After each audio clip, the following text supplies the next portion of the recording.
Jadi film politik saya, Bung Revi, Iya. kami sudah kaji di KIB kuning hijau biru ini. Iya. Ya, ada kemungkinan besar, insya Allah Anies ini menang satu putaran. Anies ini hadir dalam rangka untuk melepaskan orang-orang miskin dari wong cili menjadi wong sejahtera. This pasangan excellent, very excellent, very excellent. Ya, excellent. Ini very excellent. Jadi Kalau very excellent nggak ada excellent aja. jadi benar-benar ini adalah sesuatu yang benar-benar baru ya. Oke. Ini baru benar, belum pernah terjadi dalam sejarah kita. Pasangan ini kombinasi yang luar biasa.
Anies ini hadir dalam rangka untuk melepaskan orang-orang miskin dari wong cili menjadi wong sejahtera. Oke, insya Allah ya. Insya Allah. Jadi gagasan ini Anies selalu mendeliver, itu persoalannya. Oke. Banyak orang yang punya cita-cita tapi tidak bisa deliver. Itu problem. Oke. Ya misalnya sekarang santri-santri itu mulai terbuka. Oke. Tadi kan banyak santri NU kan bahwa kami milih ini kan. Tadi bertanya bahwa kami yang tidak mau memilih Anies karena HTI. Itu kan framing. Iya. Nah, kita KIB dalam rangka menghapuskan framing kotor itu. Iya. Itu. Bro, ada satu soal yang menarik ya. Anda kan sebagai berasal dari partai Islam, ya. Simbol-simbol Islam ini kan makin dimusuhin di era pemerintahan sekarang ini. Saya juga heran tuh. Saya katakan 85% Islam di Indonesia ini tetapi mayoritas Islamofobia atau takut Islam. Bukan. Artinya saya jelaskan dulu saya. Nah, lalu Anies sudah dibilang dia itu kuliahnya di Amerika dan lain sebagainya. Masih pun di framing. Ya, tetap aja di framing Wahabi lah, FPI dan lain sebagainya. Padahal apa salahnya dengan FPI dan lain sebagainya? Oke. Dan ketika misalnya kelompok-kelompok Islam kanan dalam politik ini, Islam kanan, ada itu saya ketemukan istilah itu Azumari Azra, Islam kanan, Islam kiri itu ya tradisional tadi. Islam tengah. Ya, Islam kanan itu ya kira-kira FPI dan lain sebagainya. Nah, Anies kan di framing ke Islam kanan. Ketika misalnya kelompok Islam kanan ini mengadakan acara katakanlah haul, istighosa dan lain sebagainya, selalu di framing kan kadrun dan lain sebagainya, Wahabi dan lain sebagainya. Padahal ucapan ritual mereka sama, bahkan tidak lebih banyak dibandingkan ritual NU dan PKB, ya kan? Coba lihat deklarasi kemarin, salawat asjil dibacakan. tapi tidak, kalau misalnya yang melakukan itu NU dan PKB nggak ada yang mempermasalahkan sebagai radikal misalnya kan, tapi kalau ketika FPI dipersoalkan. Iya. Kan misalnya, ini menurut saya memang jadi menarik karena Anies kemudian tiba-tiba ya tak bisa meruntuhkan tembok itu kan? Bisa meruntuhkan. Iya. Ya, jadi artinya bahwa kayak istilah kadrun tadi kan. Iya. Nah, sekarang kan kemarin kan Surya Paloh mengatakan bahwa kadrun itu harus dihilangkan, stop. Iya. Nah, ada yang menarik Surya Paloh bilang cebong kampret. Cebong kampret itu dihilangkan. Artinya kan kampret itu kan sebenarnya satu tingkat lagi menjadi kadrun kan? Ya, cebong kampret jadi kecepret, lalu muncul makhluk baru namanya kadrun. Jadi sesungguhnya itu ini kan framingnya orang-orang jahat ya. Yeah. Jadi kenapa terjadi begini? Saya kira juga ini akibat kemiskinan. Kan? Kemiskinan. Jadi orang mempertaruhkan akidahnya untuk makan. Ya kan? Jadi semua mungkin 60% dari 87% umat Islam ini hanya menjadi objek politik, belum menjadi subjek politik karena kemiskinan tadi. Yes. Jadi oleh karena itu, kalau kita mau tentram ini bangsa bisa produktif, maka yang tadi itu harus diberikan peranan yang sesuai dengan proporsional. Diberdayakan. Ya? Jadi ketenangan bangsa ini apabila ini Islam yang mayoritas itu tenang, ya kan? Karena Islam itu bicara toleransi sudah final. Islam itu toleran sekali, ya kan? Dia tidak pernah memusuhi yang berbeda agama. Dia tidak pernah memusuhi tetangganya yang berbeda agama. Tidak. Dia itulah rahmatan lil alamin itu, gitu kan? Jadi saya kira mengenai misalnya hari ini sholat Nabi. Itu kalau dilakukan FPI dianggap radikal, dianggap garis keras, intoleran. Tapi kalau ada haul di Jawa Timur dilakukan oleh NU, nggak ada yang berani ngatain. Jadi memang ini harus dihentikan. Ya kan? Kalau tidak, ini bangsa akan mengalami demoralisasi dan tidak produktif. Kan benchmarknya kan tinggal bergantung apakah misalnya kelompok itu benar atau mau mendirikan negara lain, kan itu aja. Kalau cuma dinamika politik kan sebenarnya saya sih nggak yakin akan ada negara lain di Indonesia sini selain Pancasila.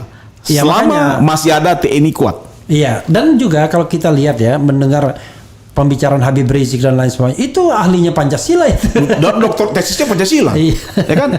Jadi memang jadi orang ini gini, kalau sekarang ini yang suka mengkritik Jokowi dibilang kadrun, anti Pancasila, anti NKRI. Jadi menyamakan penguasa itu dengan negara, beda. Penguasa bisa ganti, negara yang remains. Tapi ketika memberikan HGB 160 tahun nggak ada yang bilang anti NKRI. Jadi memang ini memang harus penyadaran. Inilah makanya Indonesia butuh Anies untuk memberikan edukasi politik dan menghadirkan keadilan sosial. Ini saya baca Partai Umat sudah mendukung pasangan Amin. Partai Umat. Ya dikasih dihargai juga dong Partai Umat, kan kasihan masa cuma yang disebut-sebut yang punya kursi saja. Ya sekarang harus disebut kan? Disebut. Karena itu adalah itu juga adalah merupakan kekuatan sendiri nanti. Jadi film politik saya, Bung Revi kami sudah kaji di KIB kuning hijau biru ini. Ya ada kemungkinan besar insya Allah Anies ini menang satu putaran.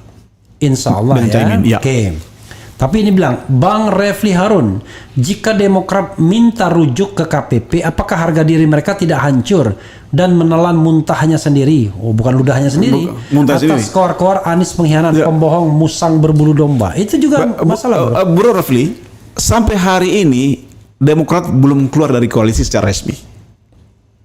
Belum black and white belum ada. Ya kan? Jadi belum hitam atas putihnya belum ada. Jadi artinya statement SBY nggak cukup statement AHY. Itu kan diucapkan sehari setelah Caimin deklarasi, sebelum deklarasi. Statement orang marah kira-kira. Artinya itu marah dan dia tidak mendapatkan informasi yang aktual. Yang cukup, yang cukup. Itu pertama. Yang kedua, bahwa Demokrat ini belum mundur dari KIB, dari koalisi perubahan. Dan yang ketiga, saya katakan tadi bahwa tidak ada alasan politis Demokrat keluar dari koalisi perubahan. Ya kan? Dan yang keempat, masa depan. Kalau masa depan Demokrat, masa depan AHY ada di koalisi perubahan. Saya ulangi lagi bahwa AHY tidak akan pernah menjadi presiden bila dia meninggalkan koalisi perubahan, bila dia meninggalkan Muhaimin, bila dia meninggalkan Anies, bila dia menggunakan Surya Paloh. Ya, ini proses pembelajaran. Jadi karena kita bicara stage-nya. Kita bicara orang itu kan kita bicara kapitalisasi politik. Sekarang ini belum momentumnya AHY, tapi kan proses politik sudah jalan. dan coba. Dan kasihan juga kalau dia terlalu cepat kan sebenarnya. Iya. Iya artinya. Kalau dia lebih mapan, lebih matang kan enak banget dia kan sebenarnya. Jadi artinya kita butuh AHY dalam rangka proses mematangkan politik. Iya. Untuk membangun jam terbang. Kan? Ini kita 10 tahun lagi lah dia jadi capres. Kita butuh AHY masa depan. 55 Ini anak cerdas, anak pintar. 55 itu kan kayak usia Anies sekarang. Anies sekarang. Jadi 10 tahun lagi pun udah benar itu. Udah benar. Jadi sesungguhnya AHY juga harus bicara momentum. Akan datang. Sekarang ini bukan momentum dia. Iya. Kan? Jadi ini momentumnya Muhaimin gitu. Oke. Ya kan? Bro, jangan sampai keluar dari kursi itu belum menyampaikan hal-hal yang ingin disampaikan. Silakan mau closing statement kepada KIB boleh, kepada siapapun boleh, kepada Caimin boleh, ya. kepada AHY boleh. Silakan. Ya, pertama koalisi perubahan ini Demokrat, PKS, Nasdem, sekarang ditambah lagi dengan PKB adalah merupakan koalisi yang berbasis pada keadilan sosial bagi seluruh rakyat Indonesia. Ya. Itu pertama. Yang kedua, koalisi ini dan Capres Anies Baswedan dan Caimin akan mewujudkan, akan memantapkan, yaitu adalah memajukan kesejahteraan umum. Dan yang ketiga, koalisi 4 partai politik ini maupun Anies presiden kita Anies Baswedan dan wakil presiden cawapres kita Muhaimin Iskandar adalah mencerdaskan kehidupan bangsa. Itu. Jadi adalah masyarakat harus berbondong-bondong bahwa pasangan Anies Baswedan dan cawapres Muhaimin Iskandar adalah merupakan jembatan emas masa depan bangsa Indonesia untuk merealisasikan keadilan sosial dan menghilangkan kemiskinan. Oke. Saya tiba-tiba tergoda lagi. Logistiknya Bung dari mana? Ya. Karena kita tahu ya, soal logistik, soal kecurangan. Gak ada gunanya rakyat memilih tapi logistiknya kagak ada. Dan kecurangan. Jadi memang adalah fokus kita juga itu adalah kecurangan. Musuhnya Anies dan Muhaimin itu dan koalisi ini adalah kecurangan. Ya kan? Tapi kan ini kan sama-sama tidak ada yang incumbent. Oke. Jadi masing-masing posisi dari zero. Iya. Ya kan? Jadi saya kira kecurangan itu akan tidak terlalu diperhatikan. Tapi kalau seandainya bukan incumbent, penguasa berpihak kepada salah satu calon kan bisa terjadi dong. Bisa terjadi, tapi kan beda ya, beda dengan incumbent dengan sekarang. Mungkin ada tapi pengaruhnya terlalu besar. Iya. Kan? Ya pengaruh. Soal logistik, saya kira saya meraba-raba. Yeah. Saya kira salah satu faktor yang membuat Caimin ini dipilih mungkin juga faktor logistik. Oke. Kan? Faktor logistik artinya mungkin logistiknya lebih ringan kalau Caimin. I see. Yang kedua karena mungkin ada kepastian nyalon. Ada kepastian nyalon. Barangkali logistik itu akan lebih mudah didapat, fundraising dan lain sebagainya. Itu bisa terjadi. Tapi artinya dengan mencalonkan Anies Caimin itu meringankan logistik. Tadinya mungkin 2 kali lipat, sekarang 1 kali lipat aja. Itu. Jadi ini banyak menguntungkan. Jadi sekali lagi terakhir kesimpulannya, kalau Jumhur Hidayat mengatakan ini, saya katanya ini bad news atau good news, dia bilang very good news. Kalau bro bilang apa? Very good news. Very good news ya. Very good news dan masa depan bangsa Indonesia. Oke. Tapi kalau very good news itu nilainya baru very good. Di atas very good itu ada excellent. Kalau saya excellent. This pasangan excellent. Very excellent. Very excellent. Ya, excellent. Ini very excellent. Jadi kalau very excellent nggak ada excellent aja. jadi benar-benar ini adalah sesuatu yang benar-benar baru ya. Oke. Ini baru benar. Belum pernah terjadi dalam sejarah kita. Pasangan ini kombinasi yang luar biasa.